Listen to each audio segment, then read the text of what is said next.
Howdy boys, it's MPC. In this video, we're going to be going over the top 10 vehicles to use in both heists and missions. These are things that we all need to do in order to make money in this game, and our mode of transport in doing so and dealing with all of the things that we have to encounter, like the cops and rival gang members and whatnot, makes it so that it's kind of important that we have vehicles that can help us out in dealing with those. As a quick little spoiler, there are no motorcycles on this list because they're just like, the risk reward for motorcycles is just not that great. You're constantly exposed, and if you hit anything, then you are as good as dead. That's just a quick little warning. And even though I'm about to spit some facts, this is a subjective list at the end of the day, so if you disagree with me, don't rail me too hard in the comments. But also, if you disagree with me, you're wrong, and some people just aren't born with good taste, and it'd be like that sometimes, you know, so that's tough. Anyway, let's hop into it. First up, we have the Imani tech vehicles. I'm whipping the Mammoth Patriot mil-spec right here because I just customized it.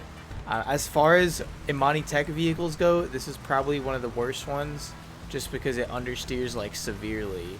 But pretty much the Imani tech vehicles are typically equipped with machine guns, which is really nice, and proximity mines as well. I think that arena war vehicles are also pretty useful as well, but I do think that the machine gun at the front is pretty useful with dealing with cops. As you can see here, I am just shredding these guys. They are at the perfect height to die to my guns, so I think the weapons with the Imani tech vehicles put it a little higher than the arena war vehicles. And the utility is just great for getting away. As you can see, that dude got his ankles shattered. Why is there, like, literally every time I make a U-turn, there's always some dude who's literally just sitting there? Like, they're just stopped in front of me to be in front of me. The reason I picked Imani tech to be on the list over, like, the Ardent per se, which is a weapon that also has machine guns, is because Imani tech is just a little more in the spotlight, and I'm expecting more people to look into buying newer cars like the Imani tech vehicles with their upgrades, as opposed to older ones that have kind of, you know, they've had their time. If you guys are looking to grab the Mammoth Patriot mil-spec, which is an Imani tech vehicle, you can find it under the off-road section of Southern San Andreas for $1.3 million. If you have the trade price unlocked, it is 960 grand, and you can unlock that by completing 15 security contracts as the leader. If you guys aren't a fan of the Hummer, you can get the EGT for $1.8 million on Legendary Motorsports. It's currently on the featured page, but it'll get moved to the two-door section once there are new featured cars. And if you guys still aren't satisfied with those options, you can get the Bravado Buffalo STX, which is not only the fastest muscle car in the game, but also comes with Imani tech upgrades as well, and it is currently on sale for $1.2 million at the time that I am recording this video. Its normal trade price is $1.6 million. If I were to tell you guys to invest in one of the Imani tech vehicles, it would probably be this one because it's just really quick, fast muscle car. It can be used in races too, so that's an extra feature that it has over the other two. Next up on our list is the Armored Kuruma. I'm sure most of you guys that are watching this probably know of this vehicle because it is a classic. It's very, very old. It was the OG mission car, and it was so useful back in the day because it provided so much utility with its bulletproof windows, as well as being a decently quick car because it is a sports car. The bulletproof windows is really just the main selling point of this car. It's very, very strong. Blocks most of the cop bullets, and that's all you really need to do in this game. And usually the NPCs aren't shooting missiles at you or anything, so bullets are all you really need to block, and this car does that really, really well. What's really nice about this car is that you can still shoot while you're driving. That allows you to deal with cops, which is pretty nice because it doesn't come with any weapons of its own. It's not the heaviest car in the world, but can definitely plow through some cop cars if it needs to, and is a really solid pick for both missions and heists. For those of you that didn't farm the Pacific Heist, there would always be one guy who would call his Kuruma, and this would be the getaway car, and it worked perfectly. Once you got into this thing, you were pretty much safe. It's very well protected and is great. What the f? And it's just great for all kinds of situations. If you guys are interested in grabbing one of these, you can find it under the 4 Doors tab of Southern San Andreas for $525,000. This is a fantastic investment of your money, in my opinion. It's a little bit outdated in terms of the online meta and just kind of dealing with stuff in free mode.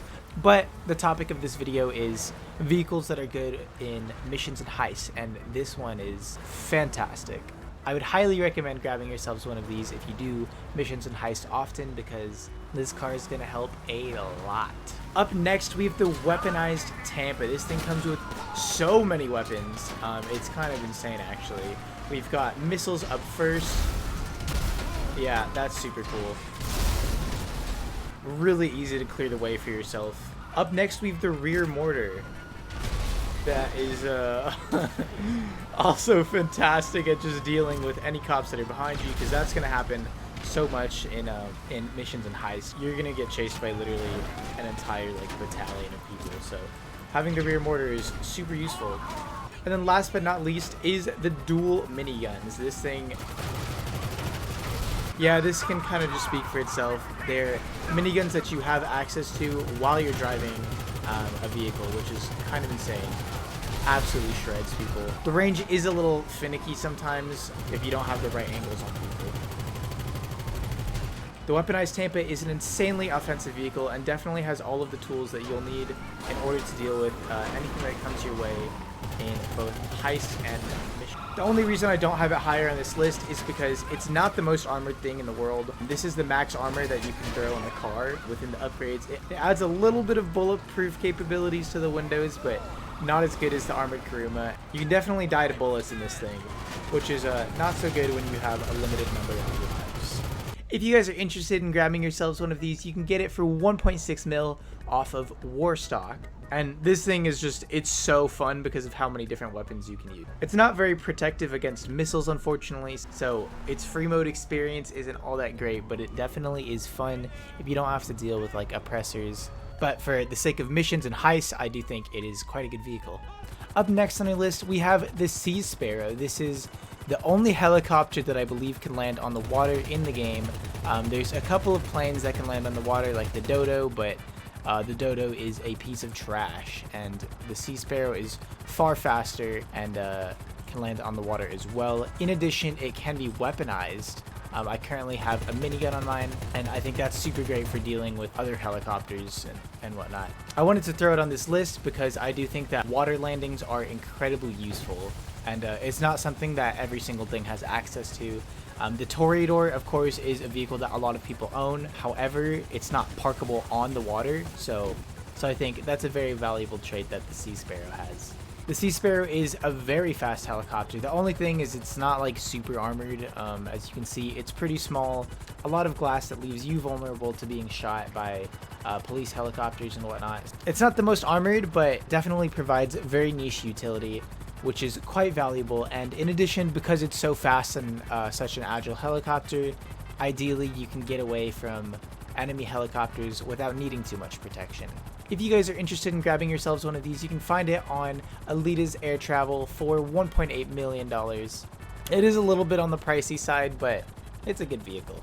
Next up on our list, we have a very underrated and forgotten helicopter. That is the Savage. This thing comes equipped with missiles, both homing and non-homing, and also comes equipped with a cannon that is explosive, similar to the Hydra. A lot of very aggressive utility.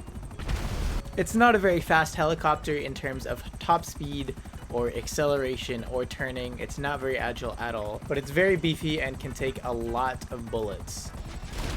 Unfortunately, I crashed into a building and lost my Savage and my life with it. But the fact still remains that it's a pretty tanky vehicle in terms of dealing with bullets, which is primarily what you're going to be dealing with in missions and heists. The mission that I'm doing right now is called Trash Talk, and used to be the fastest way to make money in the game, and the Savage was the go-to helicopter in terms of clearing this as fast as humanly possible. I know the Savage is old, but it definitely deserves some love, especially being so powerful in both its offensive and defensive capabilities. Literally, what other helicopter has an explosive cannon? I don't think there's anyone in the game. So if you guys are looking to grab a Savage, you can find it on Warstock for $1.95 million. It's not cheap. but it's a fun and tanky helicopter to use, very useful for dealing with the bullet hell that you're going to be facing. Next on our list we have the Toreador, which is another very offensively capable vehicle, and similar to the Sea Sparrow, it has its water niche, of course being able to turn into its submersible mode, but we'll talk about that in a sec. It comes with machine guns, which are, you know, they're okay. I think the main strength of this thing is that it has missiles that are obviously very powerful. In addition, it has boosters that make it incredibly good at getting away from cops. I don't know what it is about this vehicle, but the missile lock-on is ridiculous. Like, the missile lock-on icon only needs to be like light green before the missile will just completely connect. It's not going to go off track at all. This vehicle is great at anti-airing oppressors as well. And then of course this thing is submersible, which is a very cool little feature. The boosters and missiles still function underwater as well. I know that the Stromberg is another submersible option, however this thing comes with a booster and is just far stronger. The missiles are a lot better to use as well. The only reason this thing isn't higher on the list is because it does not have bulletproof windows, which is one of the most valuable features a vehicle can have for the purpose of doing heists and missions. However, it is a fantastic investment nonetheless. If you guys don't have a Toreador and are looking to grab one, you can find it under Warstock for $3.6 million.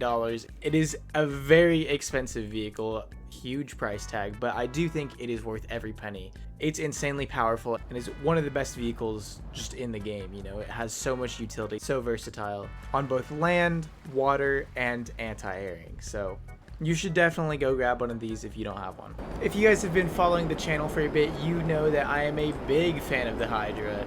It is my favorite militarized aircraft. It just has so much utility. It's fast as is the first thing. It has a very powerful explosive cannon. It comes with homing missiles as well, and the best feature of all is that it has a hover mode, which is really good for precision aiming. You know, when you really need to get in there, for like a headhunter for example, you can just slow your Hydra down and boom, and just like that your target is dead. So I think that the Hydra is a fantastic vehicle, probably more so for missions than for heists. I think for heists there's a certain plot and order of things that you need to do, but for missions they give you a little more freedom to call Pegasus vehicles and whatnot.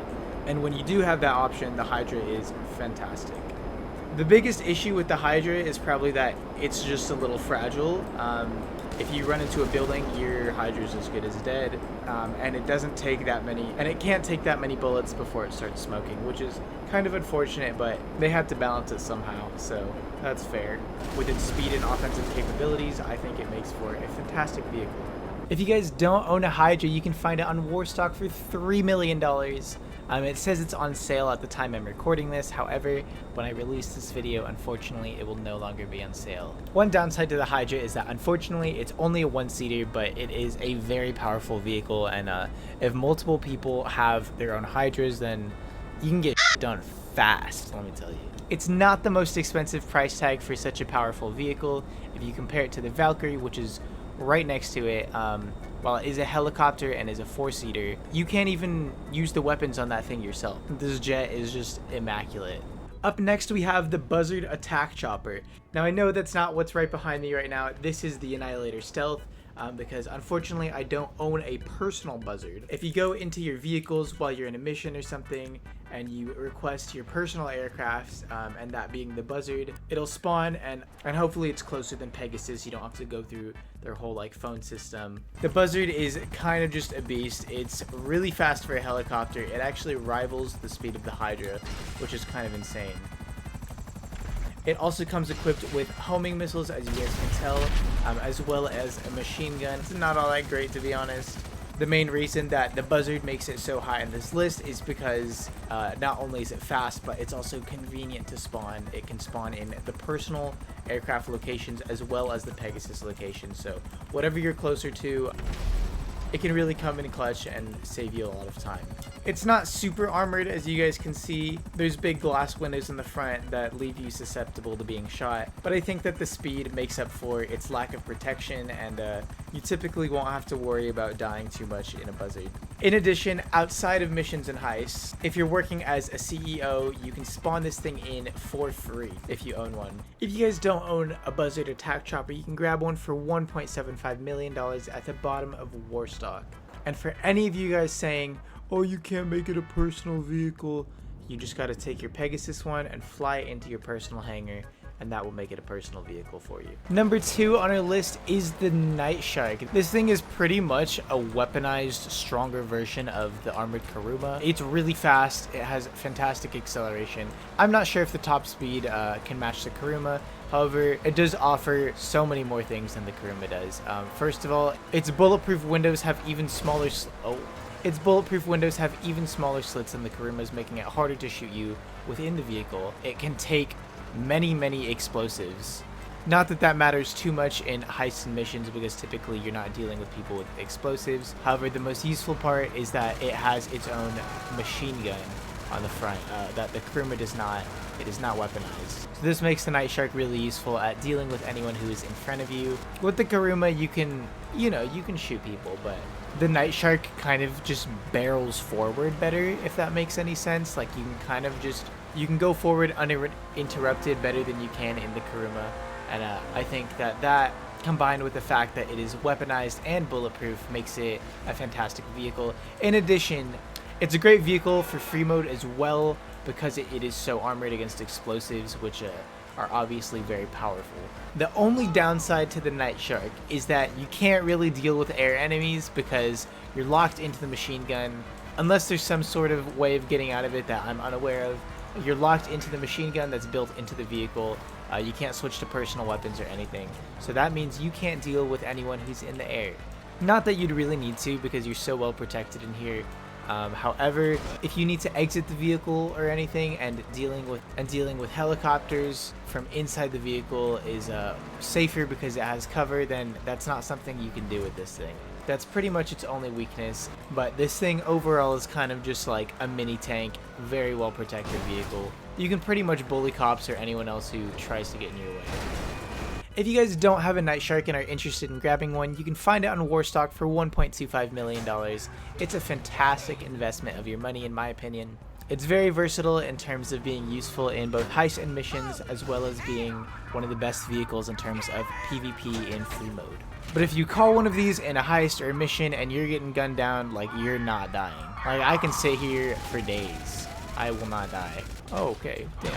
Damn! Okay, as long as you stay moving, you will not die. There, that's a better way to rephrase it. The number 1 best vehicle for missions and heists in GTA is the Insurgent Pickup Custom. This thing pretty much has all of the good qualities of the other vehicles I've mentioned on this list. It's incredibly tanky, very bulky vehicle. You can bully whoever's in your way. If there's a cop barrier, it's pretty much non-existent. You can shoot with your regular guns, which is nice. It has bulletproof windows. You can deal with enemy helicopters with either your own weapon, or if you're playing with someone, they have access to the turret on the top, which is really powerful because you can spin around, you can get that 360 view, and they're barricaded as well with that shield in the front. And while they're not protected from all sides, if they ever get low, they can always retreat back through that hatch in the top and regen for a little bit. The Insurgent is practically indestructible and is just such a menace, and is so well protected and weaponized with the right kinds of weapons. You're not going to run out of missiles or anything, like you can on other vehicles. The gun on the top does have unlimited bullets. No one can stop the Insurgent once it gets going, and you're going to be completely fine and protected. As long as you stay inside the vehicle, you're pretty much going to be able to deal with everything. So that's what puts it number 1 on our list. And I strongly stand by this. If you guys have watched any of my other top 10s recently, the Insurgent has gotten featured towards the top several times because it's just such a good vehicle. I think it is incredibly powerful, and I honestly think it's a little underrated. just because it doesn't have nearly as powerful of offensive capabilities as some of the other vehicles in this game. But you know what they say, defense is the best offense. If you guys are interested in grabbing one of these for yourselves, you can find it on Warstock for $1.8 million. And if you have the trade price unlocked that you can get by completing the finale of the Humane Labs raid, you can get it for $1.35 million. This thing is super worth it whether or not you have the trade price unlocked. It is a fantastic vehicle. And literally, I'm telling you, nothing can stop this thing. Trains, who cares? The Insurgent, like, will not die. And that means you will not as well. Oh my god. This thing is a trooper. As a quick little honorable mention, I did want to throw in the Pegasi Toreador XO because this thing is just so fast off the line. Really good for getting you out of sticky situations if you are driving a supercar. And if you don't have any of the other military vehicles, or if you've, you know, all you can think of is to call a normal car, I would definitely call the Toreador because it is so goddamn fast. Being in a firefight with the cops is never really going to be an issue for you because you can kind of just take off. Anyways, guys, that's going to wrap it up for the top 10 best vehicles to use for missions and heists. Drop a like if you guys enjoyed this video or if you found it helpful at all. Comment down below and let me know what you thought about my list or what you would add or take away, what vehicles you guys like to use for missions and heists. Subscribe if you guys are new to the channel. There will be more content like this coming out in the future for sure. That is going to wrap it up for our top 10 week. And with that being said, that's going to wrap it up for our top 10 week. Of course, I'm not going to stop making top 10s. Probably just not going to bang them out day after day because they're not the easiest videos to make. They're a lot of fun, don't get me wrong, but it's kind of hard to pump them out back to back like 7 times in a row. So stay tuned because I'll probably be doing them at least once a week, and I think that's definitely something to look forward to. So that's about it. Take care. I'll catch you boys in the next one. Peace.